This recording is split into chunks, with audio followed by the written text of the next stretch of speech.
The moon hung high over the bustling streets of the medieval city, its silvery glow painting the tall minarets with an almost heavenly sheen. Beneath the surface, however, a storm was brewing, a conspiracy that sought to undo everything one man had fought to achieve. That man was Imad al-Din Zengi, the courageous ruler of Mosul and Aleppo, whose name had struck fear into the hearts of crusaders and rival princes alike. Known for his sharp intellect, military prowess, and unyielding ambition, Zengi was a man accustomed to battles fought in open fields. But tonight, he would confront enemies cloaked in the darkness of deceit. For years, Zengi had worked relentlessly to unify the Muslim world against the foreign crusader invaders who had seized the sacred cities of the Levant. His victories were legends whispered in the bazaars, his successes inspiring not just soldiers, but scholars and poets. His authority grew, but so did the jealousy of those he ruled over. Rival factions and ambitious men plotted quietly, their daggers aimed not at the crusaders, but at Zengi himself. The city where the conspiracy brewed was known for its commerce, its markets busy by day, and its courtyards filled with intrigue by night. Whispers spread through the alleys. A group of high-ranking officials, backed by merchants and rival nobles, had devised a plan. They sought to betray Zengi, to hand the city over to his enemies. Perhaps they believed they could negotiate a better future under foreign rule.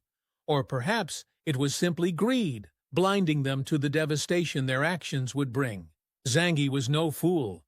His spies were everywhere, in the palaces, in the taverns, and even in the kitchens.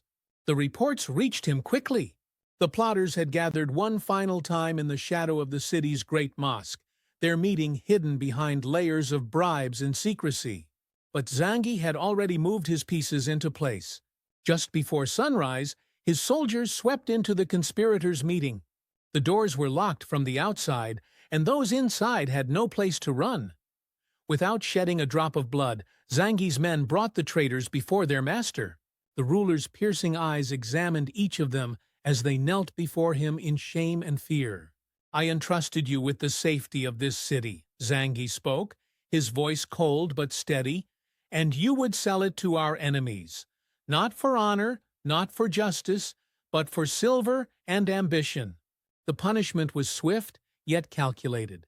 Zengi knew that spilling blood unnecessarily would breed hatred, but sparing them entirely would embolden future conspirators.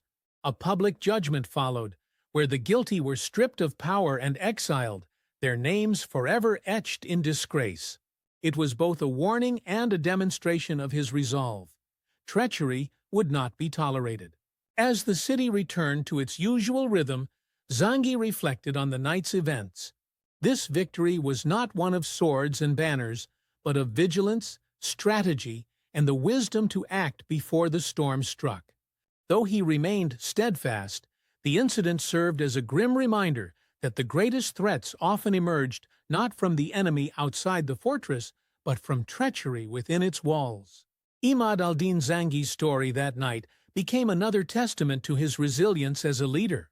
It was a lesson not just in politics or war, but in human ambition, how loyalty is fragile, and how even the boldest of men must remain ever watchful.